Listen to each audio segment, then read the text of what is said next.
বৃষ্টি আর উজানের ঢলে কুড়িগ্রামে ব্রহ্মপুত্র ও ধরলার পানি বৃদ্ধি পেয়ে বিপদসীমার ওপর দিয়ে প্রবাহিত হচ্ছে। তৃতীয় দফা বন্যায় তলিয়েছে সিলেট ও সুনামগঞ্জের বিভিন্ন এলাকা। বিশুদ্ধ খাবার পানি ও খাদ্য সংকটে পড়েছেন হাজারো মানুষ। সিরাজগঞ্জে যমুনার পানি বেড়ে দেখা দিয়েছে বন্যার আশঙ্কা। প্রতিনিধিদের পাঠানো তথ্য চিত্রে ডেস্ক রিপোর্ট। কুড়িগ্রামে ব্রহ্মপুত্র ধরলার পানি বৃদ্ধি পেয়ে বিপদসীমার ওপর দিয়ে প্রবাহিত হচ্ছে।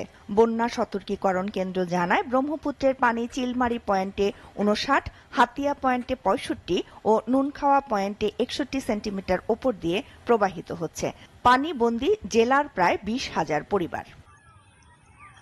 সিলেটের তৃতীয় দফার বন্যায় গ্রামের পর গ্রাম তলিয়ে আবারও ভেঙে পড়েছে যোগাযোগ ব্যবস্থা। কোথাও হাঁটু পানি, কোথাও কোমর পানি। গোয়াইনঘাট, জকিগঞ্জ, কানাইঘাট সহ বিভিন্ন উপজেলায় বাড়িঘর প্লাবিত হয়ে বন্যা কবলিতরা যেমন বিপাকে, তেমনি দুশ্চিন্তা বাড়িয়েছে গবাদি পশু।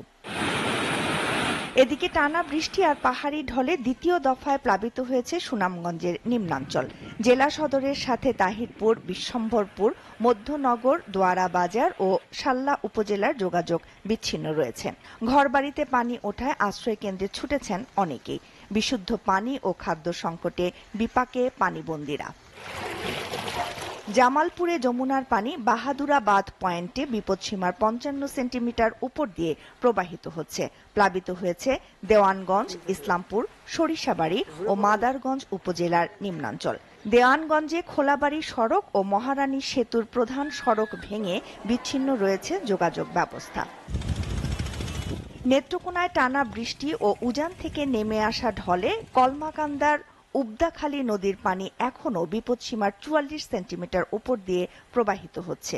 বিভিন্ন এলাকায় তলিয়ে আছে রাস্তাঘাট। STV news desk.